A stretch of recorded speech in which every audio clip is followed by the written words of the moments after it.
Let's continue our work on absolute value equations and extend it to absolute value inequalities in this class.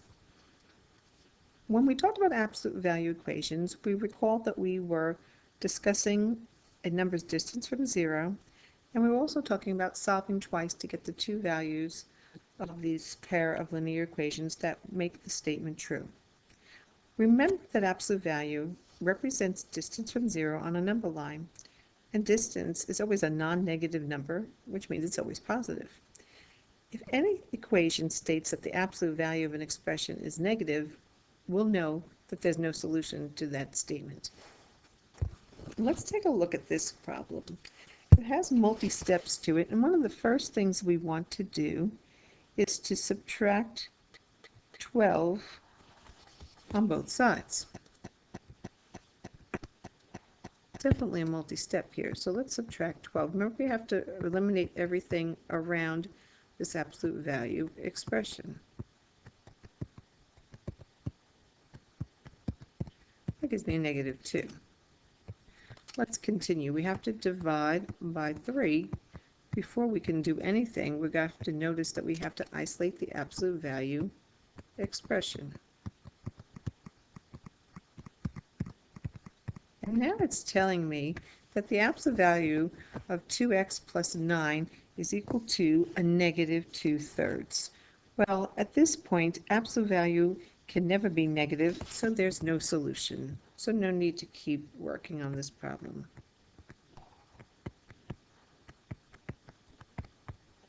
Now in my next example, right away I see that they're saying it's equal to negative 7. I can stop right there and say there's no solution to this as well. If ever a sentence says that absolute value is equal to a negative, we know that it cannot be true for any value of x. So let's move on to absolute value inequalities today.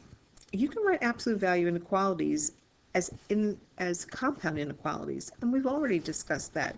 We had two types, the ands and the ors. To solve an inequality in the form absolute value of a is less than b, where a is a variable expression, x plus 2, 3x, any kind of variable expression, and b is greater than 0,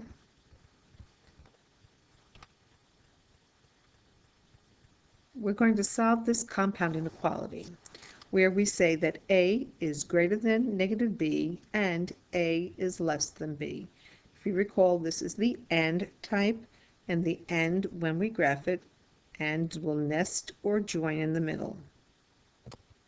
To solve an inequality in the form absolute value of a is greater than b, where a is a variable expression and b is greater than 0, we're going to solve the compound inequality that a is less than negative b, or b, a is greater than b. This is the OR type, and we know that the ORs, well, now remember that the ORs are the greators. So we have anything greater, if it's a greater or greater than or equal to symbol, and I'm going to write the word greater, but I'm going to emphasize it as greater because those are the ORs. The ANDs will nest in the middle, and the ORs will be greater, so the ANDs nest is less. Those are the kind of ways I helped me to remember. So let's just put one to practice. Right away I see that it's a less than or equal to, so that's telling me that less will nest, so that's an AND.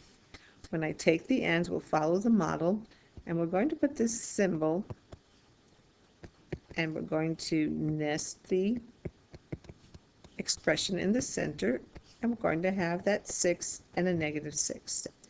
In an AND compound inequality, our goal is to isolate the variable, and I isolate on all three parts.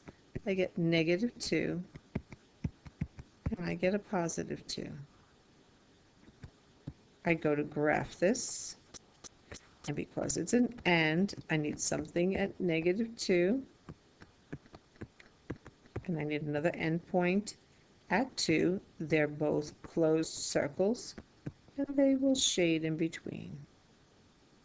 So we're reinforcing what we learned about compound inequalities, but now taking it into the absolute values.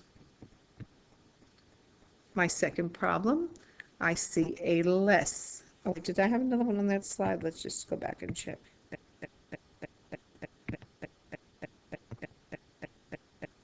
I did not. Okay, so let's go and do an additional problem here.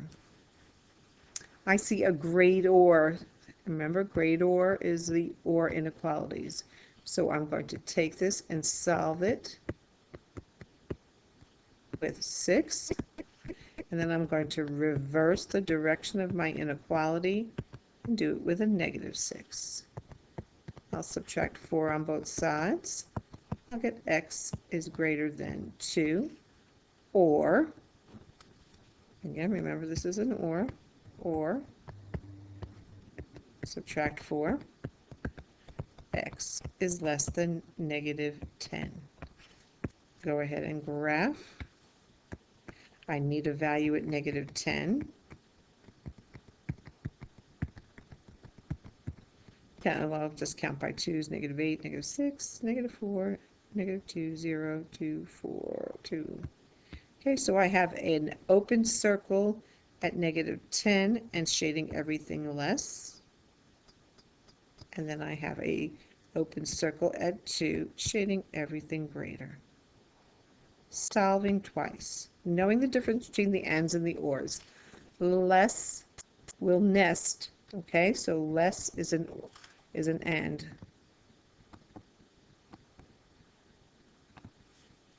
I'm going to take that and nest it in between and solve. I'll get 4. So x is greater than or equal to 4 and less than or equal to 10. Graph. You need an endpoint at 4 and one at 10. Both closed circles, because it's an and, they overlap and meet in the middle. I did skip one. Let's go back to this one. This is a less. Less will nest. So again, it's going to be an and type, because that's the one that will keep the expression and nested in between the positive and the -4. We'll go ahead and add 2. We'll get -2, and we'll get 6. And we can go ahead and graph. So you see with the compound inequalities, we're still solving twice, and we'll still graph them. We'll do a few more problems in class.